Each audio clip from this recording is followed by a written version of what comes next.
Welcome to Builders, Budgets, and Beers. I'm Reece Barnes, and I started this podcast to have real conversations about money in the building industry, the wins, the mistakes, and everything in between. I believe builders deserve to feel confident about their finances, and that starts by hearing from others who've been through it too. This industry can be slow to change, but the right stories and the right tools can make profitability feel possible. Let's get into it.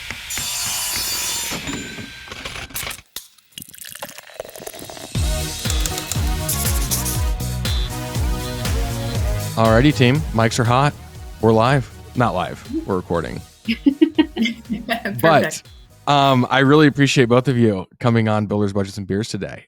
Let's just go ahead and start with Allison, Priscilla, you guys giving the listeners a little background on yourselves and a little intro. Okay. We'll take straws. Allison, Who wants to go first? Who wants to go first? Sure. Let's do Allison. Yeah, Allison. Allison, you go first. So my name is Allison O'Baker. I am the owner of AO Dataflow Consulting. I am essentially an outsourced part-time chief financial officer for businesses that are maybe too small, that don't need full-time CFO, but also still deserve to have that expertise and helping build your business. Everything I do is based under the concepts of trying to help you organize, simplify, and scale your business. And I tend to kind of niche a little bit with clients that are in the construction trade space, law firms, or marketing advertising agencies. And I come with a background of 20 plus years of corporate finance, accounting, project management experience. Very cool. I always like to ask just from corporate, especially, I mean, this is like a trend, you know, a lot of small business owners come on the podcast. A lot of them have corporate backgrounds. Who are you with? Where did you get your experience from a corporate standpoint? I have worked for a lot of different industries in the corporate space. Started my career in investments with BlackRock. Worked at Siemens Energy 3 different times.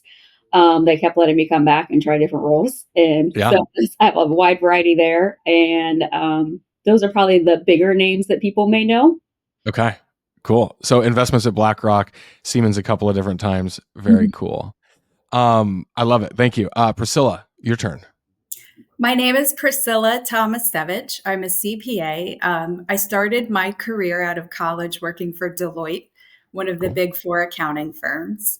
And I really enjoyed it. It's the most glamorous of CPA jobs. However, after a short period there, it's a lot of work.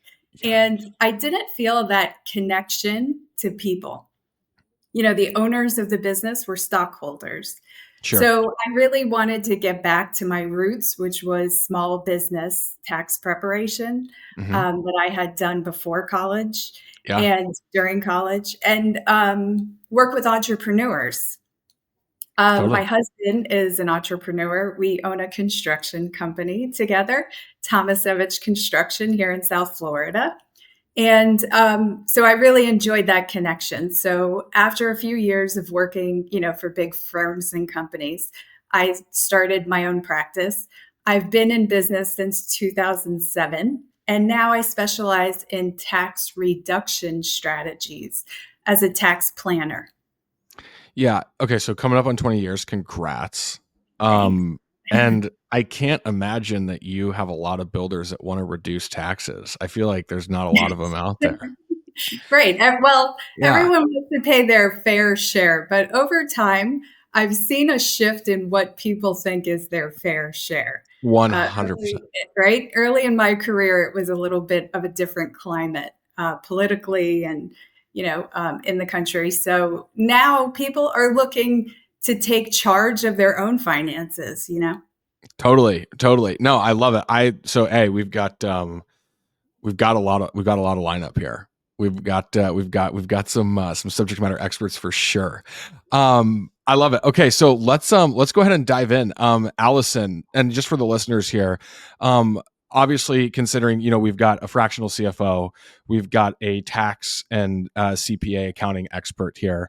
A lot of what this conversation is going to be revolving around is going to be how to make your business attractive to buyers, and then how to effectively plan for tax strategies when it comes to selling your business.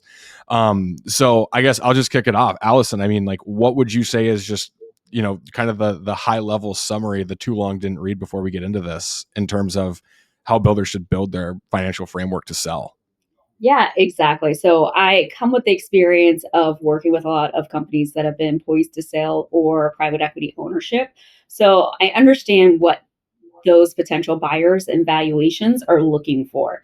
So it's really about with a constructions businesses and trades businesses of being able to start showing a breakout in your revenue of what is recurring versus project based, and how to actually then show also the backlog of a contract is very important as well. You want to make sure that you're starting to get very clean financial statements for your profit and loss and your balance sheet, so that is organized in a way that is very easy for those potential buyers or valuation experts to be able to pinpoint certain metrics that are common that they're going to look for. And that gets to be things like helping them understand that they are not just buying your revenue, they are buying the whole financial story of your business.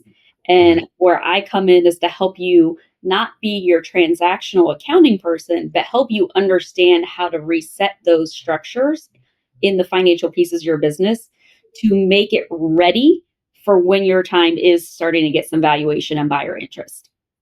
Totally. Okay. No, this is going to be interesting. And I think the one piece, so I heard, so and it was great. There's a lot of pieces there, but the pieces that stood out to me were the project-based revenue versus the recurring revenue versus the backlog. Or maybe not verse, but the combination of those three. The combination, exactly. Where do you see most builders, whether they're getting ready to sell or not, where do you see them lagging the most, or like not hitting the mark on those three the most often? Would it be like the recurring, the project-based, the backlog? Where do you think they struggle the most to understand that? Well, it's definitely harder for construction businesses to show recurring revenue because so much of it is project based, which is why the project and completion and the backlog is so important for projects. But if there is any pieces you can start showing that are more recurring, that is one thing that is definitely a high value area for buyers and valuations, is looking at like what is more likely the sustainable recurring money that's coming into the business, because then it comes down to a little bit more of you're not as dependent on necessarily one big project to make your revenue for the year. Totally makes sense. Now, what are just, and I imagine that the different types of recurring revenue streams vary, like business by business. Is this electrical company? Is this a vertical new construction company? But what are just some ideas that you have heard or that you suggest for builders to start thinking about to get that recurring revenue concept going in their business? I mean, if they have other pieces of their business that is not just straight project based, maybe there is some subbing out of areas. I actually might lean into Priscilla a little bit more for that, of like, what have you seen in your experience with your construction business that might be able to relate into that?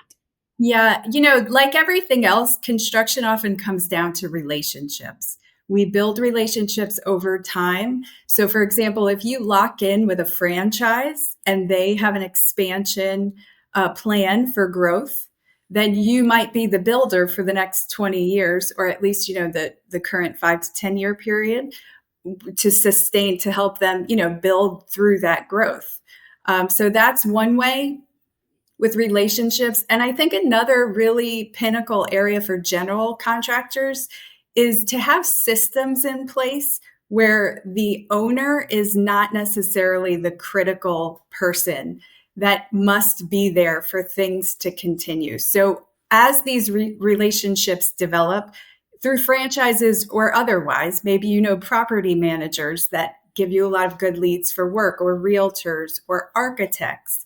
We partner with many different people in construction, but without that pinnacle person, the CEO at the helm, will those jobs still A, come in, and B, be completed, as if the owner were there? I have never thought of it that way. And correct me if I'm like misinterpreting this, but in terms of like a recurring, like viewing recurring revenue as basically building processes and systems to remove yourself from the business. Yes. Correct me if I'm wrong, but that's how they would view it. Like if someone's evaluating your business to buy it, they're truly looking at this and being like, if we buy this thing and we pull John Smith out of John Smith Construction, this thing dies tomorrow. Definitely look at that. They will look at what your bigger clients are and evaluate if the main person in that business or owner leaves, will those clients leave because the relationship is dead then in terms of the business structure of it. That actually is very much something that is looked at and that's why sometimes when there's a sale, they might say, okay, will you as this key personnel stay on with the business through a certain transition period so that they don't have that immediate drop? Totally. I think that adds some weight to emphasizing the importance of building systems and processes in your business. It's talked about so much, but there's not really a tangible why. That's a pretty tangible why, right? Yeah. And after working with small business owners for 20 years, you can start to see the trends when you elevate yourself as not just the technician working in the business or the manager overseeing the staff. You elevate yourself to an executive role where you have the right team in place that works below, those executive owners. Then it's sustainable for the long term, like a corporation. Totally. Right. And go ahead, Allison. No, I'm just agreeing. Yes. Yeah, totally, for sure. And again, I think this all makes sense on paper, but where do you guys see builders typically struggle with these concepts? Again, you could sit across the table from someone and explain this to them. They'd be like, this makes a ton of sense in the world, but where do they typically struggle?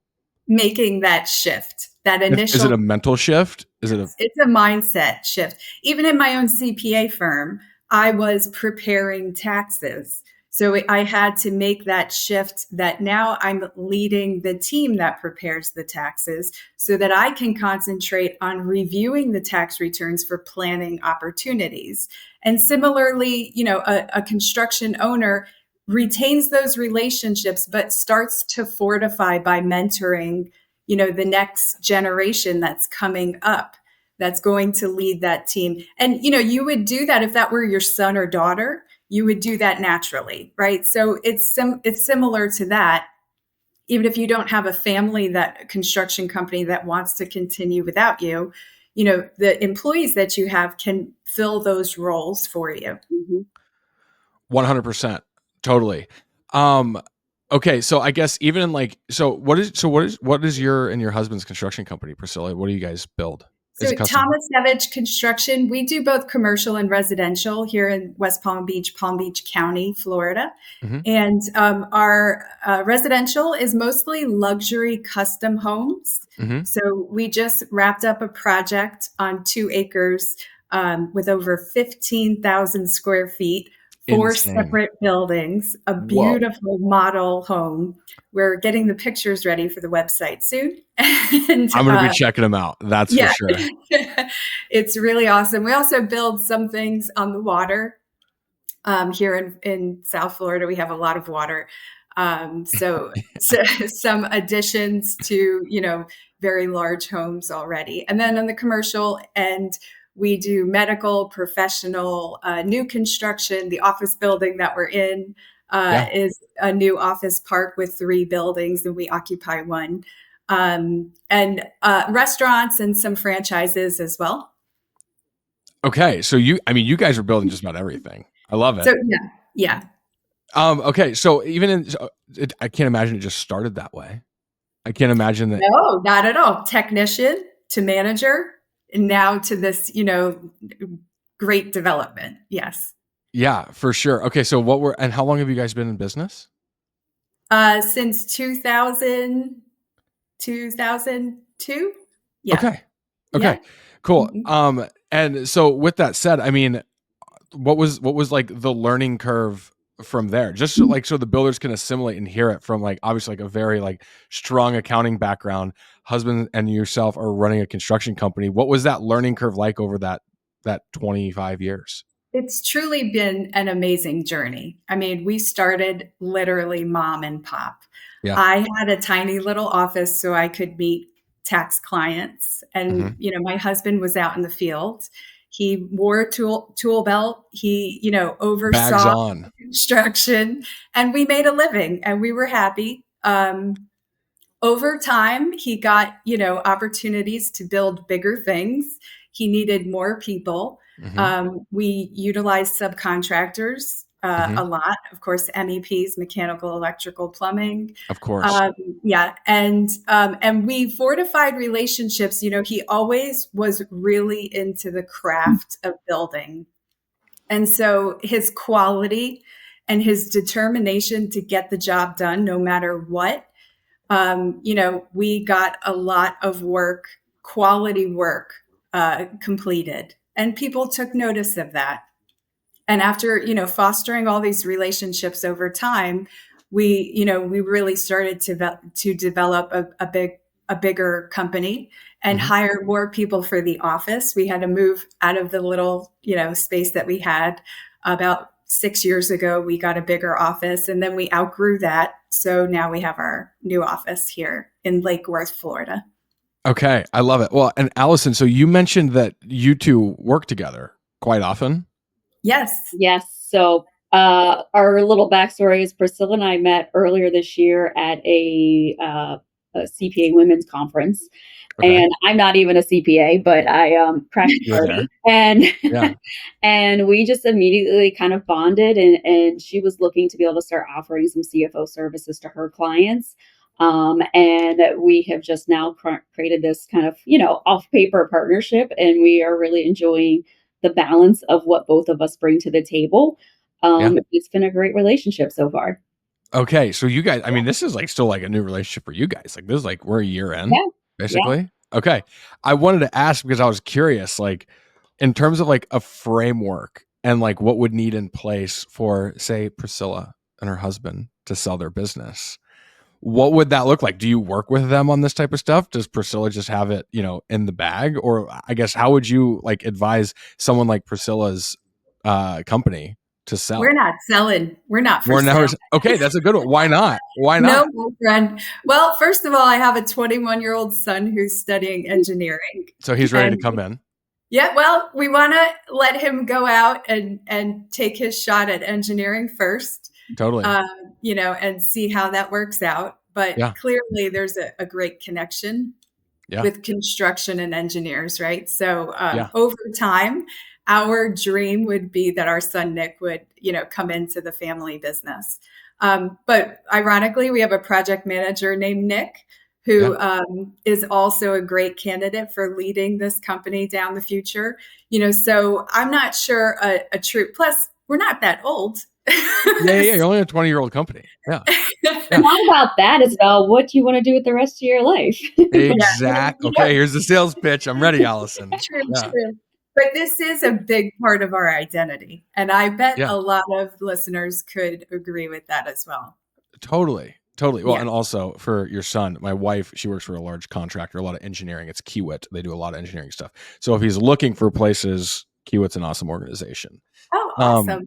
Yes. Okay. But so back to the frameworks, I think, Allison, what would you advise, just some basic stuff that builders can look at? I know we talked about this a little bit, but just to get a little bit more in the weeds here, what are some of the frameworks of reporting, metrics, investor valuations? What are some of those things that builders should be keeping top of mind if they want to sell their business? Sure. So I'm going to nerd out on my thing that most people don't understand, which is the chart. I'll reel you in. If it gets too nerdy, I'll reel you in. Which is the chart of accounts. So the chart of accounts in the accounting system is essentially the list of general ledger accounts that make up your P&L statement in your balance sheet.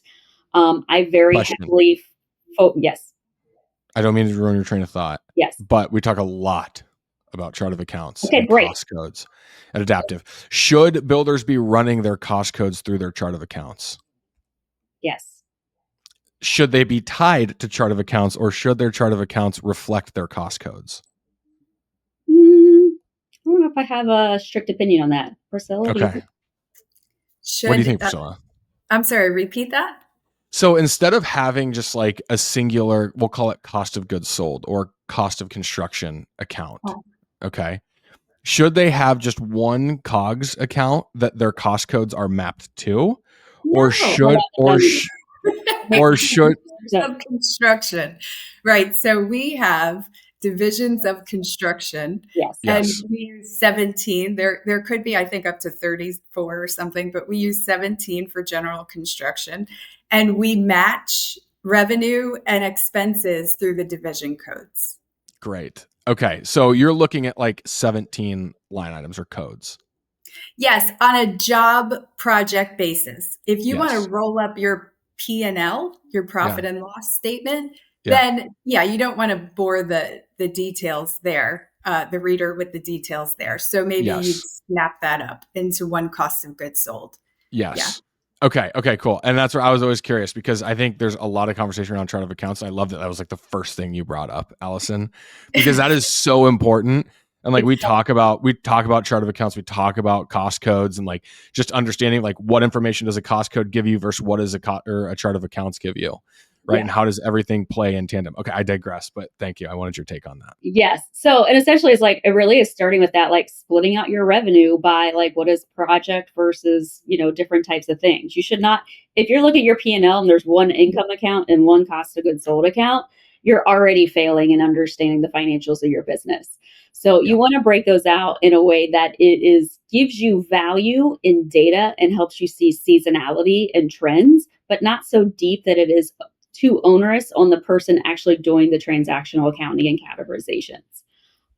So it is very making sure that you are properly putting things in the cost of goods sold area. I come across a lot of companies, not necessarily in the construction business, but in other trades and other businesses that don't understand what cost of goods sold or cost of sales is at all, and understand this direct cost to produce your revenue. And they just have it in operating expenses. And so like, that's one of the first things I do is like, we need to move these up. And then creating your operating expenses in more bucketed areas of categories, and putting it in a way that you are seeing your largest and fixed groupings first, and then go down into more variable cost and more discretionary. And that helps the owners and the key personnel be able to start understanding where are the areas that we cannot have any impact on the expenses, and what are the areas where maybe if we're having a little bit of cash flow situation or whatnot, that we can maybe like reduce cost temporarily. So it's identifying it in areas and buckets that make it a little bit more easy for that, and to help you start doing a budget. And if you're not doing a budget, you need to do a budget.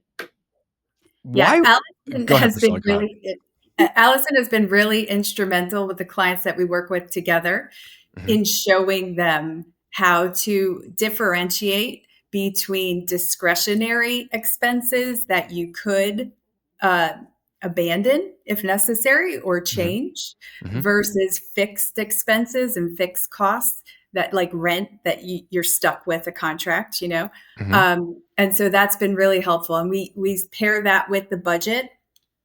So her work, in the budget and forecast helps the clients to kind of plan for the future. Yeah.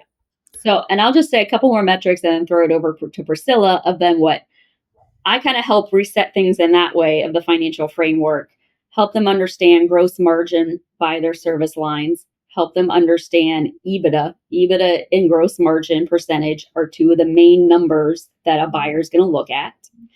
And so helping get so that your financial statements are clean in that way, and also in a way that makes it easier for the tax preparer to find deductions and areas of where they can make some adjustments. So then I kind of help reset the things, help them understand the metrics, the analysis, do budgeting and forecasting, and then and then Priscilla's and her team are really the ones that like, okay, we're going to take it to the next level in looking at the tax piece of it. So I'll throw it over to you.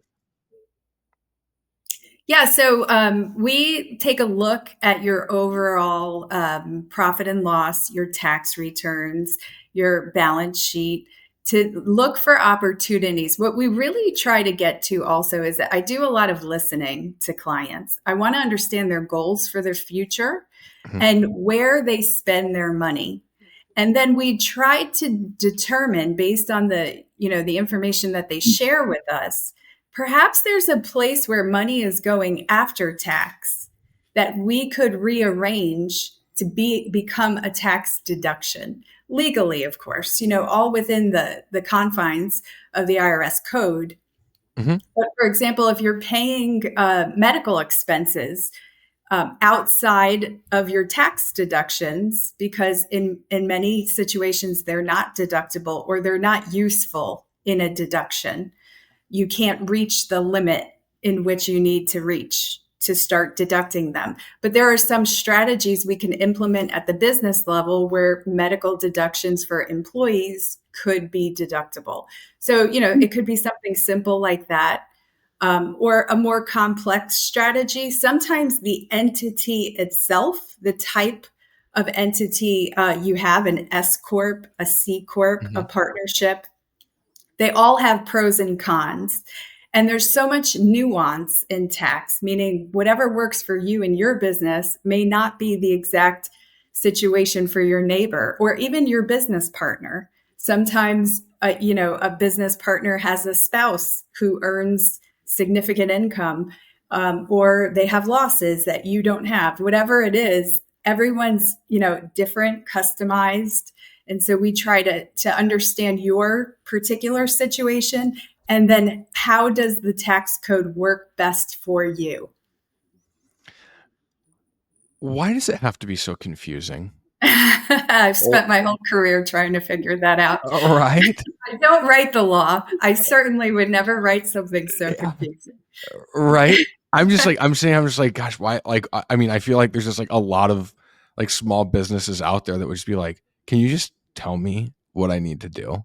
Or is that basically what you guys do after these conversations? Yeah, that's what you guys do. It's just together we can. And if I can't, I'm part of a network of over 700 certified tax planners like me. So I can bring it to the larger group and we can work on more complex issues together. Totally. Okay, cool. Okay, so with tax and all this stuff, so we just rolled out a WIP feature in our product. I've been talking to a lot of like the top 100 accounting firms about like introducing WIP to their clients to accelerate this. And from a tax and an assurance standpoint, it certainly has its like interest points. Obviously, Allison, you had talked a little bit about like budgeting and recognizing, these types of revenues. How does WIP get involved in your guys' day? Is that a metric that you guys run? Is that a report that you guys leverage? I love this. Can I take this one? Run it. Yeah. This is open forum. It's one of my favorites. So work in progress. We have a schedule. You have to follow the schedule. It's based on your estimate. If your estimate's not great, if the estimated profit is not really accurate, or even if it was accurate, but things changed, it doesn't lend itself easily to forgive, issues that come up later that may arise. Another thing we're allowed to do in tax is select our own accounting method. And so there's more than just WIP. If you're talking about audited financial statements, this may not pertain to that. But for tax purposes, you can be a relatively large construction company and be on the cash basis of accounting if you choose to do that. So you would only pay tax when you have the money in hand, which is instrumental, especially in early years, especially if you take deposits. If you do take deposits, it's the opposite. Then you want to be on an accrual basis, which is something more like WIP. There's also new legislation in One Big Beautiful Act that allows for completed contract method of accounting, which is really exciting for us. I'm sorry, I get excited about No, that. I want to hear more. Keep going. This is great. You're doing great. But completed contract method allows you to wait until you actually know whether or not you made money on that job before you're required to pay the taxes. So they've made some changes to allow more taxpayers to be able to utilize these different methods. And that might be part of your strategy that works, to reduce your taxes today, to free up some of that cash so that you can make smart investments in either your business or whatever it is that you're looking to do, down the road. Totally. I mean, so obviously like WIP sounds like a no-brainer, but why is WIP kind of this, at least from my experience, why is it kind of like this like big elephant in the room? Like people know what it is, but they don't really talk about it, or they struggle to get it, and they like don't really know how to make business decisions on it.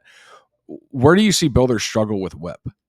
Just calculating it, filling out those spreadsheets, understanding what it means. We start with the estimate. And, you do an estimate for two reasons. First, to try to figure out what your cost is, but secondly, to win a job. Right. And, sometimes you're up against other builders and you really want this work.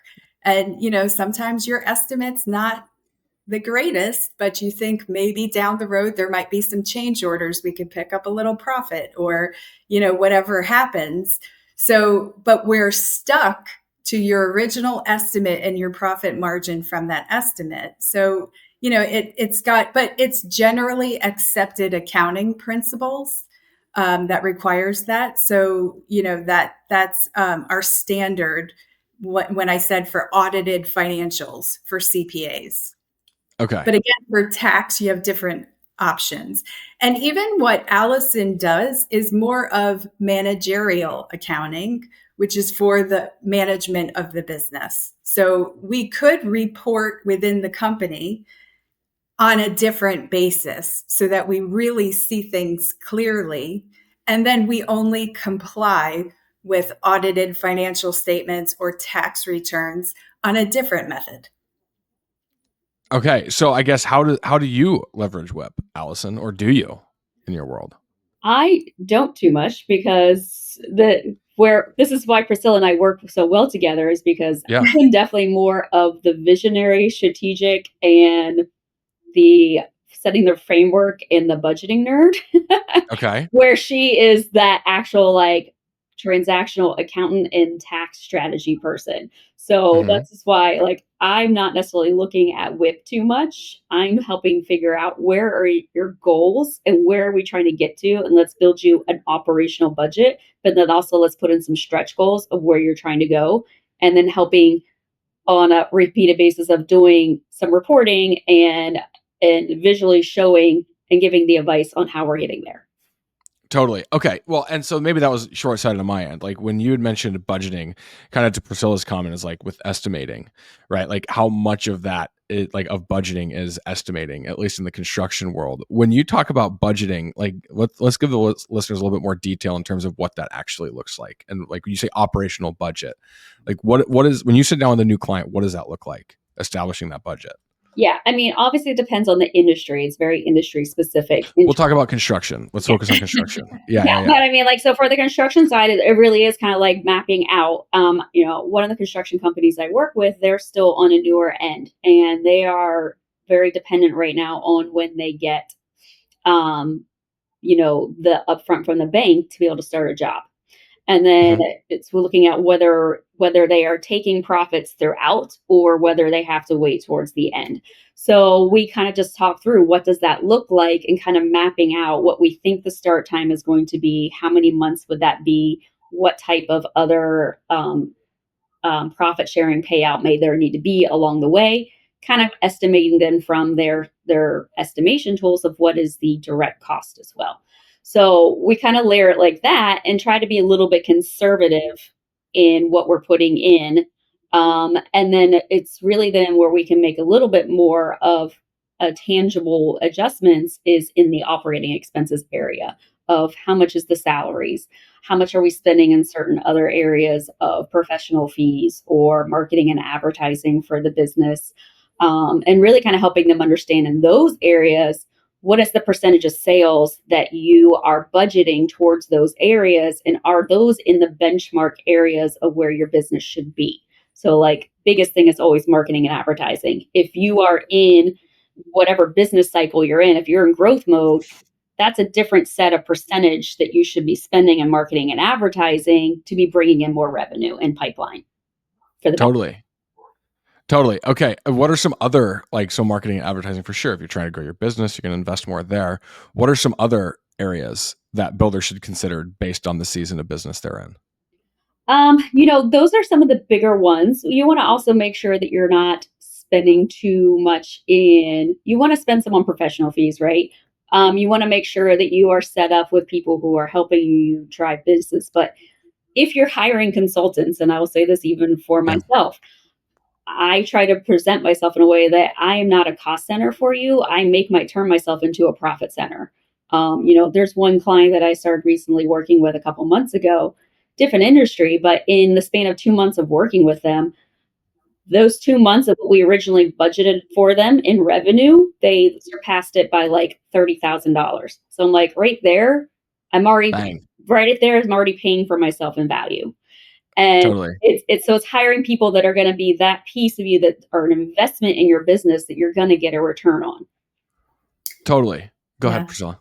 I think on this note, sometimes when you hire professionals who point things out to you and train you a different way of thinking, you start to automatically start thinking that way yourself. I notice this with my tax planning clients. I point out things that might be deductible they weren't thinking about. And sure enough, a couple of weeks later, I get phone calls. Hey, what about this? I'm going on a golf outing. I'm doing this. Can we make this more of a tax reduction thing than, so they're starting to think on their own. And I think that's what Allison's help does. They come into the meetings, they start to train themselves to look, at their financials differently, like a professional would. It's kind of like a training ground. It absolutely is. I definitely say that's a big piece of what I'm doing is trying to educate those key personnel on what to be looking for in their financials. And it does in the longer room. I get clients that come back and be like, oh, hey, what about this? And like, oh, hey, I noticed this wasn't right. What do we do with it? And they get excited when they realize that they understand it more. And like, that's what brings me joy is knowing that I am helping people understand and have financial clarity and more confidence in the numbers in their business. Yeah. And we're intimately involved in the details of a client's business, right? So there's not that many people who know as much about you as we do. And so we become kind of your partner, and that's why it works so well with the mom and pop construction company between, my husband and myself. And that's the same type of relationship that I strive to give my clients, something trusted, something intimate that they can share details, and together we can discuss what the best path forward would be. So we become kind of a partner in your business, but you get to keep the whole business. Yeah. Of course. Yeah, you guys aren't asking for percentages, or maybe you are. Maybe and in addition to that, it really is, Priscilla, like you said. And it's like we're trying to help them feel the emotions of money because money is very emotional. It can be traumatic to certain people. But we become your trusted people of don't feel shame in what you do know and don't know. We're here to help and educate, and let's help you make the unemotional decisions on the money piece of where you're going. Right. We might sound smart here, but you don't want me building your house. Yeah. Hey, we all have our skills. And that's stay in our lane. 100%. Well, and that's where, okay. So I think I've got two questions here. So like first, how should builders be focusing on from like a budgeting standpoint, what they do spend, call it annually on professional services? And then the second is where do you typically see builders become the most hesitant or resistant to working with you guys? Is it typically like they're not ready for that type of service? They're not thinking? Is there something you guys can do to motivate? Yeah, we have a really good example with a client we share who had someone in-house and they were relying on that person. That person left their job. And so what we did was come in somewhere close to the salary on a part-time basis. They have staff in the office who's able to do the daily activities. This person that left their position was more of a controller, which is the person who oversees the accounting department. So we could come in as CPAs and help there. And if the price is reasonable compared to what you would pay for a full-time staff, there's no benefits. There's no real agreement. We have an agreement to work together. But if at some point you move forward and you want to hire someone back into your office full-time, you can replace the position with an employee. So, it's very flexible, and again, no benefits. So I would say for accounting outsourcing and overseeing financial information, you could consider what you might pay a controller, which would shift, from market to market based on where you're from. Mm-hmm. Okay, so a lot of it is just like understanding even just like the cost of the employee or the individual. Right. And not having to oversee, when you hire us at Sawgrass CPA, we have 5 different people on your team. Mm-hmm. So we have a staff accountant, we have a controller level person, we have Allison now as the CFO for our clients, and then you have me as well. And I left one out. We have 2 staffs, and so you get variety in case something happens for the day to someone. There's someone else to back it up. There's always a response. We don't call in sick to the client, and so you get more with outsourcing than you would. Of course, there are things that you could have an employee do that we're not physically there in your office. There's that exchange, but it works really well for the clients who are growing, maybe not quite ready to hire that full-time, 5 different people, but they do need the work, so it's a good way to get started. And through your budget, you're actually placeholding for those positions in the future. You're spending those funds. Make sure that it's comfortable before you commit and hire someone who's going to make it their life's work. And you're actually getting a better value because you're getting, 5 heads with different experience that are coming and helping you versus one person in that role.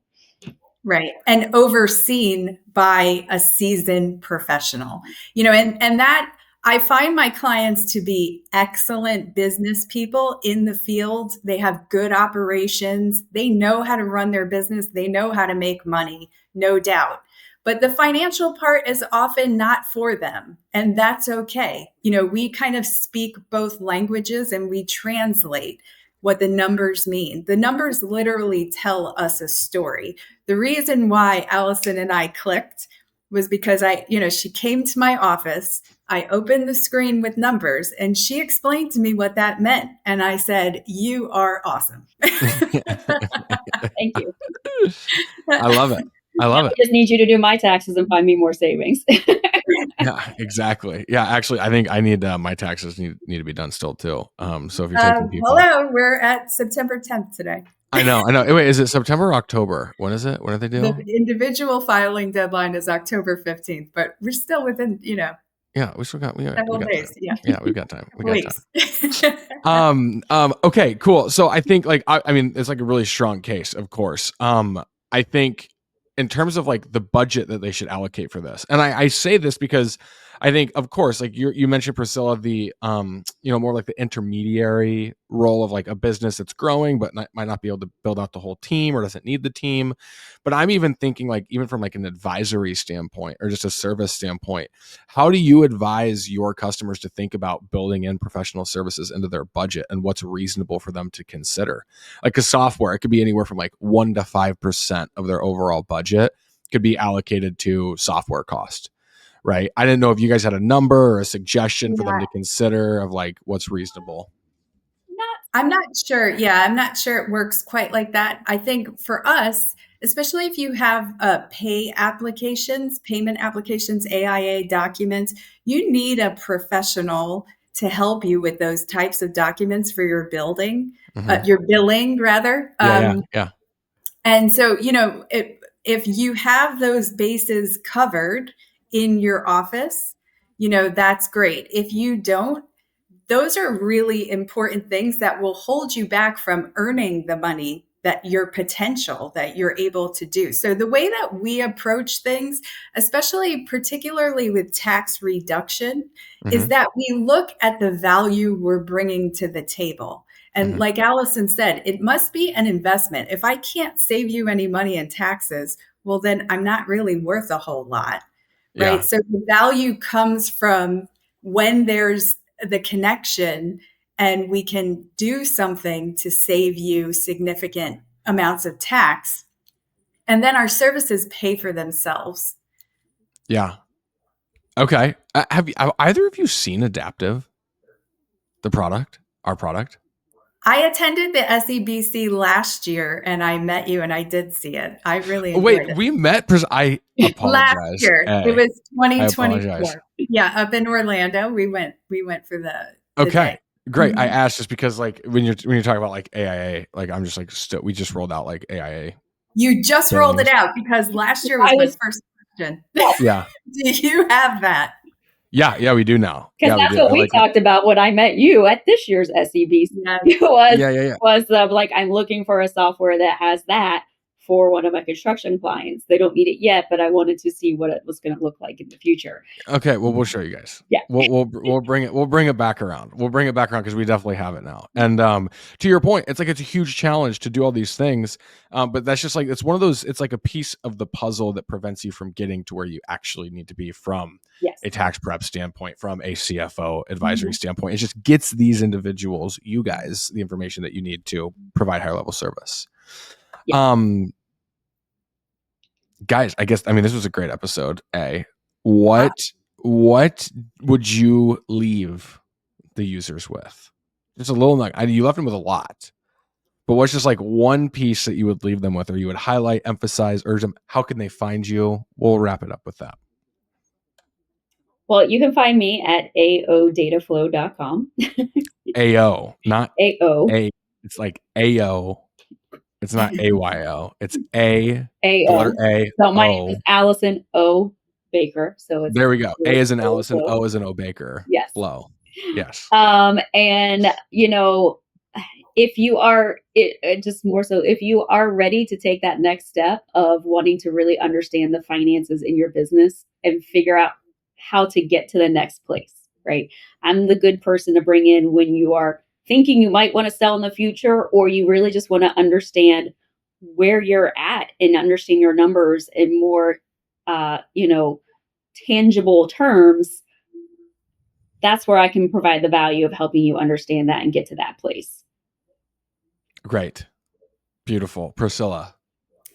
So my website is sawgrasscpa.com and our construction company is Build with TCI, T for Thomasevich, C for Construction Inc. With Sawgrass CPA, we really try to focus on what the client's needs are. Recently, we had a client who is looking to sell their company within the next 3 to 5 years.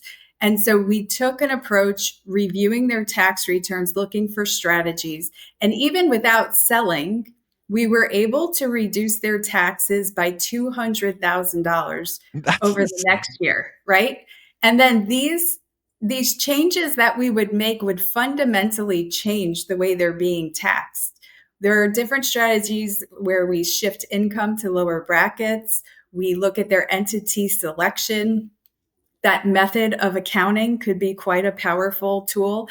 And we also look for hidden deductions, things that we would expect to see on your tax return for a company of your size in construction.